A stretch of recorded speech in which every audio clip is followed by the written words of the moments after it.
안녕하세요. 하군의 부동산 TV를 운영 중에 있는 하군입니다. 6월 1일 이후에 바뀌는 양도세 관심들 많으시죠? 세금이라는 게 보고 봐도 어지럽고 이해 안 가고 정신없고 그렇습니다. 저 역시도 그렇고요. 하지만 찬찬히 살펴보면 또 모를 것도 아닙니다.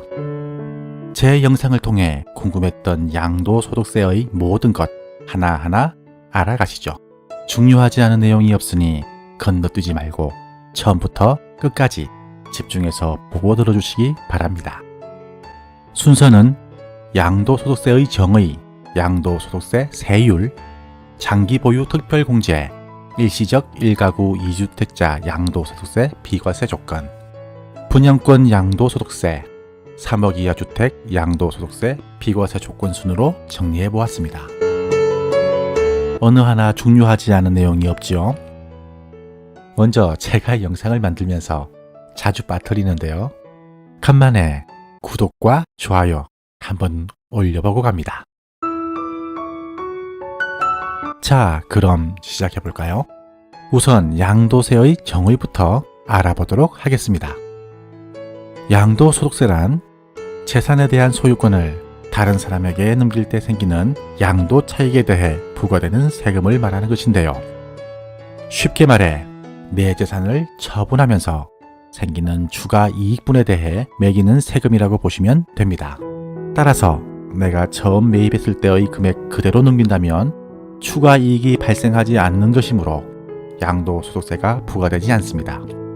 이외의 양도소득세 부과 대상으로 건물이나 토지 등 고정자산에 대한 영업권, 특정 시설물에 대한 이용권, 회원권, 주식이나 출자 지분 등 대통령령으로 정하는 기타의 재산에 대한 소유권 등에도 발생한다는 점 모르시는 분들 많으셨죠? 본 채널은 부동산을 전문적으로 다루는 채널이므로 이 중 부동산 매물에 대한 양도소득세, 그중 주택에 대한 양도소득세를 집중해서 다루도록 하겠습니다.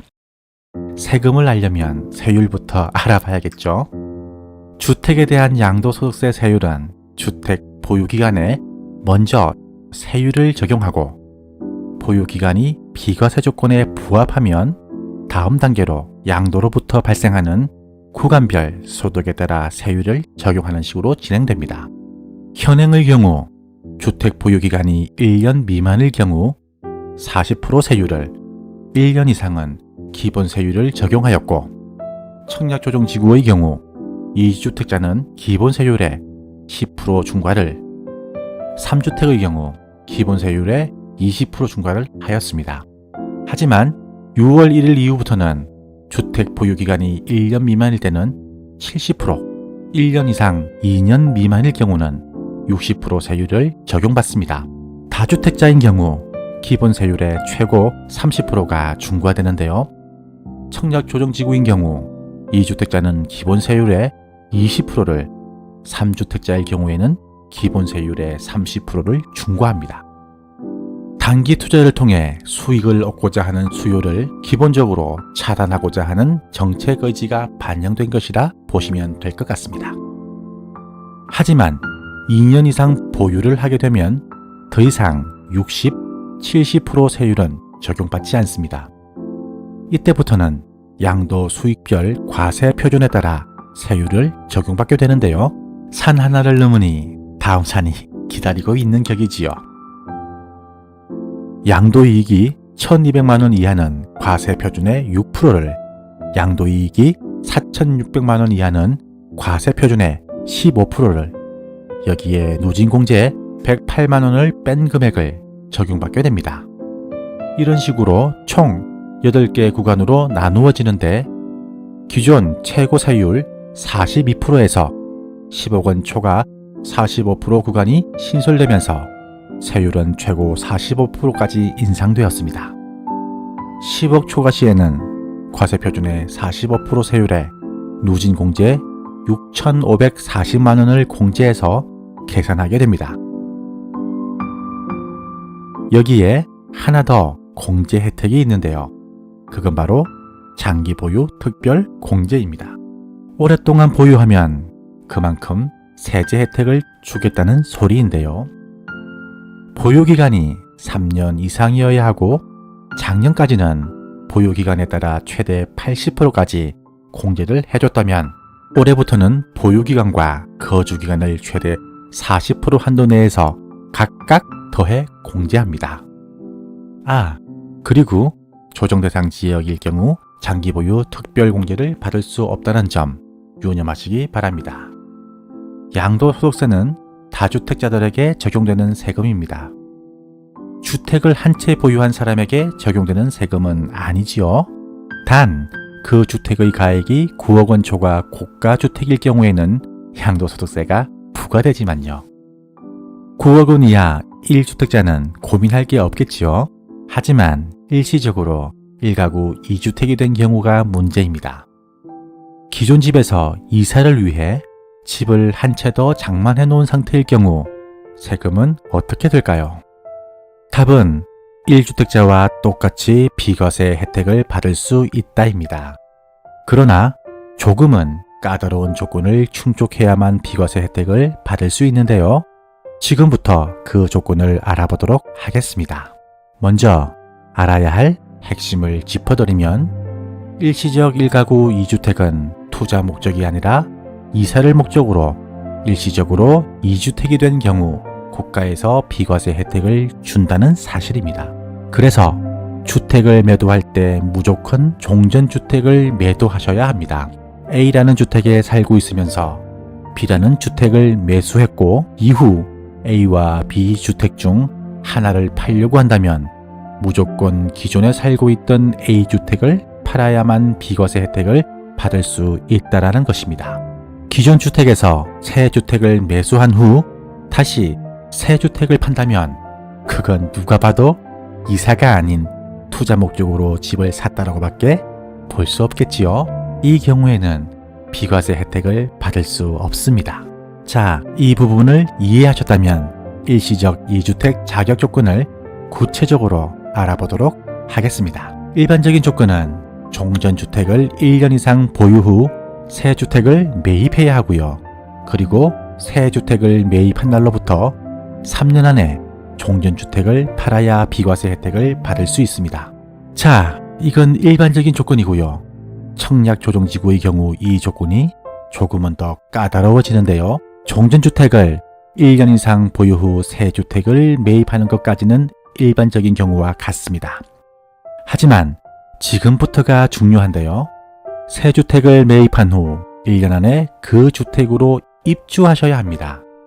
일반적인 경우에는 실입주 의무가 없지만 조정지구에서는 실입주 의무가 발생한다는 것입니다. 여기에 종전주택도 3년이 아닌 새 주택으로 이사 후 1년 안에 처분해야 비과세 혜택을 받을 수 있다는 점 명심하시기 바랍니다. 그리고 이 주택이 조정대상 지역에 속해 있는 경우에 적용하는 사안이며 한 채라도 비조정 지역에 속해 있다면 일반적인 경우와 동일하게 3년 안에 종전주택을 팔면 됩니다. 자, 이번에는 분양권 양도소득세를 알아볼까요? 우선 분양권이 무엇인지부터 알아봐야겠죠. 분양권은 준공 후 아파트에 입주할 수 있는 권리를 말하는데요. 쉽게 말해 아파트 분양 계약서라고 보시면 됩니다. 분양권인 상태에서 아파트를 사고 파는 행위를 아파트 전매라고 부르지요. 분양권은 작년까지는 한 채의 주택으로 보지 않았습니다. 하나의 권리로만 보았지요. 하지만 올해부터는 분양권 자체를 한 채의 집으로 보게 됩니다. 따라서 세율도 기본적으로 주택과 비슷하게 매겨지는데요. 6월 1일 이후부터는 일반 지역, 조정 지역 상관없이 동일하게 1년 미만은 70%를, 1년 이상은 60% 구간을 적용받게 됩니다. 하지만 주택과는 달리 조금 관대한 부분도 있는데요. 주택은 조정지역의 일시적 1가구 2주택자의 경우 신규 주택을 매입한 후 1년 이내에 그 주택에 입주를 하여야 하고 늦어도 입주 후 1년 안에는 기존 주택을 처분해야 한다는 단서조항 기억하시죠? 하지만 기존 주택에 분양권을 더해 일시적 1가구 2주택이 된 경우에는 조정지역이라 하더라도 일반 지역과 동일하게 3년 이내에 종전주택을 처분하면 됩니다. 아무리 그래도 분양권은 분양권이라는 것이죠. 또한 분양권의 준공이 늦어져 기한 내에 종전주택을 팔지 못하더라도 분양권 아파트가 완공된 후 2년 이내에 종전주택을 팔면 됩니다. 물론 분양권으로 취득한 아파트의 1년 이상 실입주어 의무는 지키셔야 한다는 점 명심하시기 바랍니다. 마지막으로 공시가 3억 이하 주택의 양도세 비과세 조건에 대해 알아보겠습니다. 경기도 읍면, 광역시 군, 세종시 읍면 및 수도권 광역시를 제외한 기타 지역은 양도세 산정 시 주택수에서 배제를 해줍니다. 그런데 만약 일시적 2주택 비과세 요건을 갖춘 상황에서 기준시가 3억 원 이하의 주택을 한 채 더 취득해서 3주택이 되었다면 어떻게 될까요? 종전주택을 매도할 때 비과세 혜택을 받을 수 있을까요? 결론은 아쉽게도 비과세 혜택을 받을 수 없다입니다.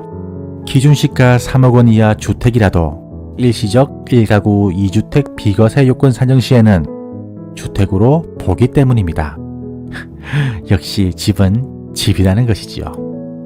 이 밖에도 장기 임대주택, 문화재 주택, 상속받은 주택 등도 양도세 중과에서 제외된다는 점 알아두시면 좋을 것 같네요.